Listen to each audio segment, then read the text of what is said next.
तो स्वागत है आपका राजस्थान भूगोल की इस अमेजिंग क्लास में। राजस्थान भूगोल की पिछली क्लास में हमने राजस्थान भूगोल का सामान्य परिचय पूर्ण कर लिया था। उसमें एक टॉपिक बच रहा है उन जिलों के उपनाम और जिलों के भौतिक नाम, उपनाम। वो जो टॉपिक बच रहा है वो हम किसी और क्लास में पूर्ण कर लेंगे। तो आज से हम स्टार्ट करने वाले हैं राजस्थान के भौतिक प्रदेशों के बारे में जानना। राजस्थान के भौतिक प्रदेशों को आपको पता है 4 भागों में बाँट रखा है। तो उसको पढ़ने से पहले हम सबसे पहले पढ़ेंगे राजस्थान के जो भौतिक प्रदेश हैं उनकी उत्पत्ति कैसे हुई, मतलब ओरिजिन ऑफ राजस्थान। ये टॉपिक रहने वाला है हमारा सबसे पहले। तो इसके संबंध में एक वैज्ञानिक का नाम आता है अल्फ्रेड वैगनर, जिन्होंने महाद्वीप विस्थापन सिद्धांत दिया। और महाद्वीप विस्थापन सिद्धांत में जो 2 भूभाग हैं, गोंडवाना लैंड और 33 सागर, इन दोनों भूभाग का ही विस्तार राजस्थान में है। मतलब जैसे कि राजस्थान की उत्पत्ति किससे मानी जाती है, तो गोंडवाना लैंड और 33 सागर से। गोंडवाना लैंड से राजस्थान के कौन से भौतिक प्रदेश उत्पन्न हुए, तो अरावली और दक्षिणी पूर्वी पठार, जिसमें से चारों भौतिक प्रदेशों में सबसे ओल्डेस्ट अरावली है और सबसे न्यूएस्ट मतलब सबसे नवीनतम भौतिक प्रदेश मरुस्थल है। और ये मरुस्थल और मैदान किससे बना है, तो ये 33 सागर से बना है, मतलब 33 सागर का अंश है। उसके बाद जो कॉन्सेप्ट आता है कि भारत के कितने भौतिक प्रदेशों का विस्तार राजस्थान में है, तो भारत के 2 भौतिक प्रदेशों का विस्तार राजस्थान में है। अगर हम देखें तो 2 भौतिक प्रदेशों का विस्तार राजस्थान में, सबसे पहले प्रायद्वीपीय पठार जिसमें अरावली व दक्षिण पूर्वी पठार आता है, और उसके बाद उत्तरी विशाल मैदान जिसमें मरुस्थल और मैदान आता है। अगर अगर हम भारतीय भौतिक प्रदेशों में उच्चावच की दृष्टि से देखें तो 2 भौतिक प्रदेशों का विस्तार राजस्थान में है। और अगर मेनली भौतिक प्रदेशों के रूप से देखें तो 3 प्रायद्वीपीय पठार, उत्तरी विशाल मैदान और थार मरुस्थल। थार मरुस्थल अपना आ जाएगा और उत्तरी विशाल मैदान में अपना पूर्वी मैदान आ जाएगा। प्रायद्वीपीय पठार में अरावली व दक्षिण पूर्वी पठार आ जाएगा। तो हमने अब राजस्थान की उत्पत्ति या फिर ओरिजिन ऑफ राजस्थान के बारे में देख लिया। अब हम देखेंगे भौतिक प्रदेशों के बारे में। भौतिक प्रदेशों के बारे में देखने से पहले हमें पता होना चाहिए कि भौतिक और प्रदेश का अर्थ क्या होता है। तो भौतिक का अर्थ होता है स्थल मंडल पर मानव द्वारा जैसे पर्वत, पठार, मैदान, खनिज, मिट्टी, वन, वनस्पति, झीलों आदि का अध्ययन किया जाता है, तो वो भौतिकी में किया जाता है। उसके बाद प्रदेश क्या होता है, तो किसी भी क्षेत्र विशेष के लिए प्रयोग में लाया गया शब्द प्रदेश कहलाता है। भौतिक प्रदेशों का निर्धारण मेनली 2 स्ट्रक्चर पर किया जाता है। एक तो उच्चावचों के आधार पर भौतिक प्रदेशों का निर्धारण और एक जलवायु के आधार पर भौतिक प्रदेशों का निर्धारण। उच्चावच के आधार पर राजस्थान को 3 भौतिक प्रदेशों में बांटा गया है। सबसे पहले अरावली, उसके बाद दक्षिण पूर्वी पठार, उसके बाद मरुस्थल और मैदान, ये दोनों एक ही भौतिक प्रदेशों में एक ही भौतिक प्रदेश में ऐड किए गए हैं उच्चावचों की दृष्टि से। जलवायु की दृष्टि से 4 भौतिक प्रदेश हैं, अरावली, दक्षिण पूर्वी पठार, थार का मरुस्थल और लास्टली आता है अपना पूर्वी मैदान। देखो, समुद्र तल का निर्धारण, तो जो उच्चावचों का निर्धारण होता है वो समुद्र तल से होता है। समुद्र तल का निर्धारण आज़ादी से पहले तो कराची से होता था और आज़ादी के बाद ये मुंबई से होने लगा। वर्तमान में जो समुद्र तल का निर्धारण होता है वो तमिलनाडु, चेन्नई से होता है, जिसका चेन्नई का पुराना नाम मद्रास है। इसमें जैसे ये ग्राफ बना रखा है कि समुद्र तल से 300 मीटर तक मैदान होते हैं, उसके बाद 300 से 600 मीटर तक पठार होते हैं, 600 से 1800 मीटर तक पहाड़ होते हैं। राजस्थान का प्रथम बार भौतिक विभाजन या फिर प्राकृतिक विभाजन किसने किया, तो उसका उत्तर आता है हमारे वी.सी. मिश्रा, जिन्होंने 1967 में राजस्थान का भौतिक स्वरूप में या फिर राजस्थान का भौतिक विभाजन किया था। इनकी बुक थी राजस्थान का भूगोल, जो 1968 में लिखी गई। इस बुक में राजस्थान को 7 भागों में 7 भौतिक प्रदेशों में बांटा गया, जिसमें सबसे पहले आता है उत्तरी नहरी प्रदेश, उसके बाद पश्चिमी शुष्क प्रदेश, उसके बाद आता है अपना अर्ध शुष्क प्रदेश, उसके बाद अरावली, उसके बाद आता है पूर्वी कृषि औद्योगिक प्रदेश, उसके बाद चंबल बिहार प्रदेश और लास्टली आता है दक्षिणी पूर्वी कृषि प्रदेश। इसमें दक्षिणी पूर्वी ये जो पूर्वी कृषि औद्योगिक प्रदेश हैं और ये दक्षिणी पूर्वी कृषि प्रदेश हैं, इसके बारे में आपको याद रखना है कि वी.सी. मिश्रा द्वारा राजस्थान को कितने भौतिक प्रदेशों में बांटा गया, 7 भौतिक प्रदेशों में बांटा गया। और इसमें क्या याद रखना है कि राजस्थान का प्रथम बार भौतिक प्रदेश या फिर भौतिक विभाजन प्राकृतिक विभाजन किसके द्वारा किया गया, तो डॉक्टर वी.सी. मिश्रा द्वारा किया गया। इसकी बुक का क्या नाम था, तो राजस्थान का भूगोल, जो 1968 में प्रकाशित की गई। उसके बाद सेकेंड बार जलवायु के आधार पर विभाजन A.K. सेन द्वारा किया गया 1968 में। और थर्ड बार विभाजन डॉक्टर राम लोचन सिंह द्वारा 1971 में किया गया, जिसमें राजस्थान को दो भागों में बांटा गया, राजस्थान और राजस्थान पठार, जिसके 4 तो उप प्रदेश किए और 12 लघु प्रदेश किए। और राजस्थान का अंतिम बार विभाजन उच्चावचों के आधार पर अंतिम बार विभाजन किसने किया, और जो सर्वमान्य हैं डॉक्टर हरिमोहन सक्सेना, जिन्होंने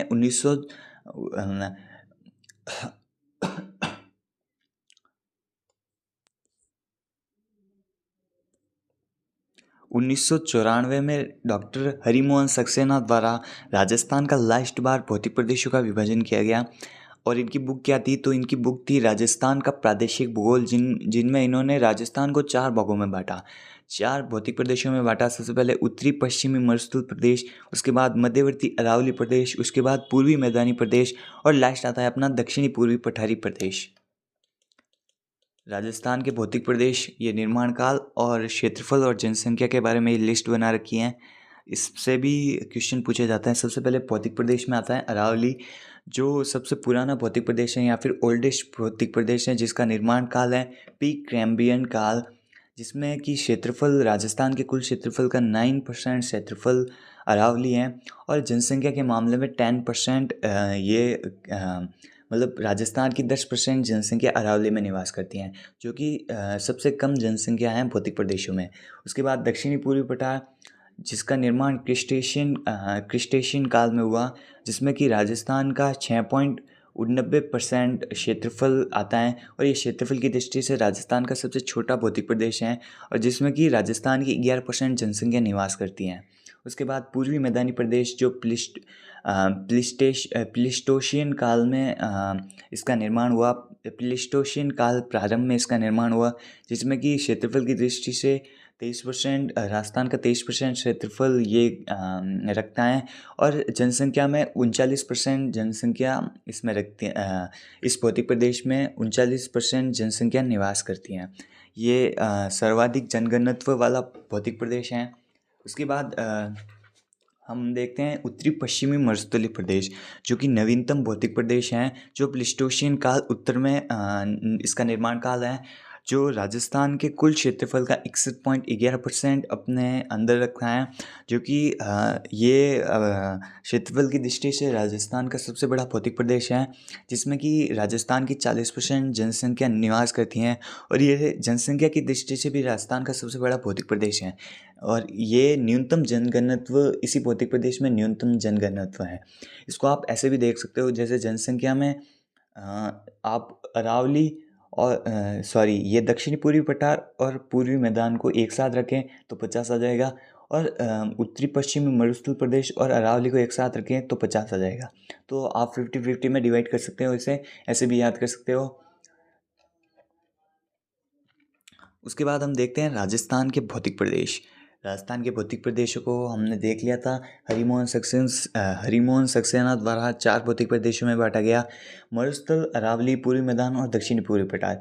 मरुस्थल के 2 भाग करे हमने जलवायु के आधार पर, शुष्क मरुस्थल और अर्धशुष्क मरुस्थल। शुष्क मरुस्थल के भी हम बालुका स्तूपों के आधार पर 2 भाग किए, एक तो बालुका स्तूप मुक्त प्रदेश और एक बालुका स्तूप युक्त प्रदेश। अर्धशुष्क मैदान के हमने 4 भाग किए, गग्गर का मैदान, शेखावटी प्रदेश, नागौरी उच्च भूमि और लूणी बेसिन या फिर गोडवाड़ बेसिन। उसके बाद अरावली के हमने 3 पार्ट किए, दक्षिणी अरावली, जो सबसे ज़्यादा ऊंचाई मतलब अरावली की सबसे ज़्यादा ऊंचाई जहाँ पाई जाती है दक्षिणी अरावली, उसके बाद मध्य अरावली और उसके बाद उत्तरी अरावली। उसके बाद पूर्वी मैदान के भी हमने 3 पार्ट किए, चंबल बेसिन, बनास व बाणगंगा बेसिन और माई बेसिन। दक्षिणी पूर्वी पठार के हमने ये तो जैसे कि ये तो नॉर्मली भाग कर रखे हैं, जब हम पढ़ेंगे तो उसमें 2 भाग ही करेंगे। इसमें हम सबसे पहले पढ़ेंगे अर्धचंद्राकार पर्वत श्रेणी, उसके बाद नदी निर्मित मैदान, उसके बाद शाहबाद उच्च भूमि, झालावाड़ का पठार और गंगधर उच्च भूमि। अब हम सबसे पहले स्टार्ट करने वाले हमारा सबसे प्रथम भौतिक प्रदेश उत्तरी पश्चिमी मरुस्थल, जो 33 सागर का अवशेष है, हमने पहले देख लिया था ओरिजिन ऑफ राजस्थान में। इसका निर्माण काल हमने पहले देख लिया था प्लेस्टोशियन काल में बना। ये नवीनतम भौतिक प्रदेश है। दक्षिणी अफ्रीका के सारा मरुस्थल का पूर्व की ओर विस्तार है। दक्षिणी जो सारा मरुस्थल है उसे हम कहते हैं ग्रेट पोलियो आर्कटिक मरुस्थल। इसी का पूर्व की तरफ ये फैला हुआ है। और थार के मरुस्थल, ये जो थार का मरुस्थल है उसका 85% भाग भारत में फैला है और 15% भाग पाकिस्तान में है, जिसे हम चोलिस्तान कहते हैं। भारत में तो थार मरुस्थल कहते हैं और पाकिस्तान में इसी मरुस्थल को चोलिस्तान कहते हैं। भारत में ये जो थार मरुस्थल है वो 4 राज्यों में फैला है। 4 राज्य कौन कौन से हैं? तो सबसे पहले राजस्थान आता है, उसके बाद पंजाब, हरियाणा और गुजरात। राजस्थान में मरुस्थल का 58% भाग राजस्थान में मरुस्थल का 58% भाग राजस्थान में है। इसरो की रिपोर्ट के अनुसार मरुस्थल का राजस्थान में लगभग 67.1% भाग पर फैला है। मतलब जैसे कि हमने सबसे पहले देखा था कि 61.11% भाग पर मरुस्थल फैला है। राजस्थान के 61.11% भाग पर मरुस्थल फैला है। ये तो पहले के डाटा थे, पर इसरो के सैटेलाइट सर्वे के अनुसार 2007 की रिपोर्ट के अनुसार 67.1% भाग पर ये जो राजस्थान के 67.1% जो भाग हैं वहाँ पर मरुस्थल का विस्तार है। उसके बाद हम देखते हैं कि राजस्थान में कुल लंबाई 640 किलोमीटर है और चौड़ाई 300 से 350 किलोमीटर या फिर 360 किलोमीटर है। मरुस्थल की औसत ऊंचाई राजस्थान में 150 से 300 मीटर है। इसका ढाल उत्तर पूर्व से दक्षिण पश्चिम की ओर है। कुल क्षेत्रफल इसका 2,09,000 वर्ग किलोमीटर है। एग्जैक्ट पूछे तो 2,09,142 वर्ग किलोमीटर है। मुख्य रेतीला भाग इसमें 1,75,000 वर्ग किलोमीटर है हरिमोहन सक्सेना द्वारा।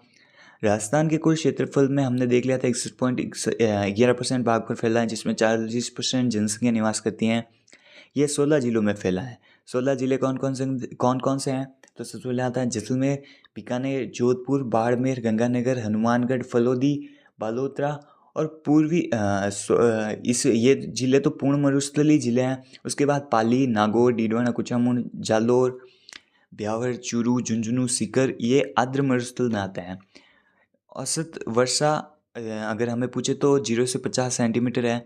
जलवायु पूछे तो शुष्क, अर्धशुष्क और अत्यधिक विषम है।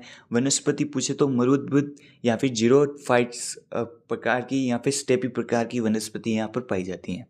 औसत तापमान 22 डिग्री सेल्सियस है। समर में 49 डिग्री यहाँ पर लिखा गया है, परंतु अभी 51 डिग्री भी पहुँच जाता है और विंटर में -3 डिग्री। मिट्टी यहाँ की है रेतीली, बलुई, सिरोजम, धूसर, एरिडिसोल, एंटीसोल। मुख्य फसलें यहाँ पर हैं मोट, बाजरा। ये मिट्टी जब हम राजस्थान की मृदा वाला टॉपिक पढ़ेंगे तो वहाँ पर हम इसके बारे में अच्छे से जानेंगे। मुख्य मरुस्थल का प्रवेश द्वार जोधपुर को कहा जाता है। ये जो थार मरुस्थल है, थार मरुस्थल वर्ल्ड का लार्जेस्ट मतलब विश्व का 17वां बड़ा मरुस्थल है और उपोष्ण की दृष्टि से 9वां सबसे बड़ा मरुस्थल है। विश्व का सबसे धनी मरुस्थल है, विश्व का सबसे युवा मरुस्थल है, विश्व का सबसे नवीनतम और सर्वाधिक जनघनत्व वाला मरुस्थल है। जनघनत्व कितना है? तो 103 व्यक्ति प्रति वर्ग किलोमीटर है।